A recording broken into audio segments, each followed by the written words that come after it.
pakita natin itong video ni Congressman Herrera. Eto na.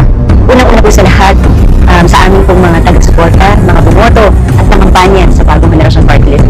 Maraming salamat po sa bawat segundo na inalay nyo para maging tagumpay ang ating kampanya at magkaroon ng upuan ng Bagong Henerasyon Party List.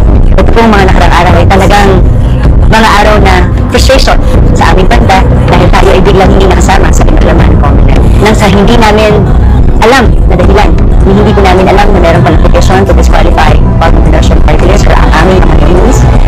Ito lang po ang alam namin, ito ay final pagkatapos ng eleksyon at ang mga alam po namin ay mga bagay na naririnig namin mula kay Comelec Chairman George Garcia at sa mga nilalabas ng media na ito po ay tungkol daw sa partisan political activity. Yung section na aming nilabadobo ay section 261 according to Attorney George.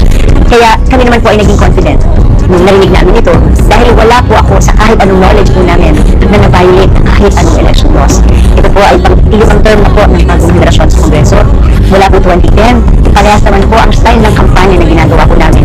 Malinis na kampanya sa bawat sulok ng ating bansa. Dahil kami po ay tutungtong sa dami ng mga programa at proyekto at sa mga batas na naipasa ng Bagong Henerasyon na hanggang ngayon marami na po ay nakikinabang. Kaya po, kahit pa paano ay hindi naman po ako masyadong kinabahan dahil alam ko po malalagpasan po natin ito. Dahil tayo naman po ay malinis na nangampanya para ipanalo ang Bagong Henerasyon.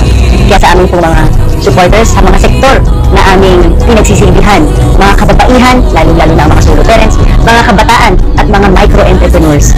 Asahan po ninyo, trabaho po tayo ng tuloy-tuloy, hindi naman po tayo tumigil. Itong kampanyang ito, napakadami po namin nakita na dapat baguhin dito sa budget ng ating bansa, sa budget ng ating mga departamento upang tuluyang makatulong sa ating mga mamamayan. At isa po sa lagi kong sinasabi, yung ayuda dapat bigyan ng skills training or entrepreneurship training para yung ayuda maging puhunan pangkabuhayan. Pagtututunan po namin ng pansin yan sa Bagong Henerasyon. Ganun din po, nakita natin sa ayuda, pinipili lamang ang nabibigyan. Kaya gusto natin yung gobyernong walang patrino.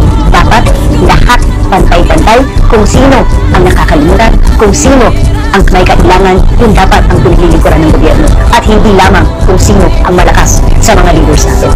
At syempre, yung ating goodbye 5-6 pautang, dito rin po tutungo yun na dapat puhunan pangkabuhayan na ang pondo. Na dapat, kung kaya naman pala nating maglabas ng ganito karaming ayuda, sana dapat gawin na nating puhunan pangkabuhayan. Para nang sa ganon, ang tulong hindi lamang pang isang araw, kung hindi panghabang buhay.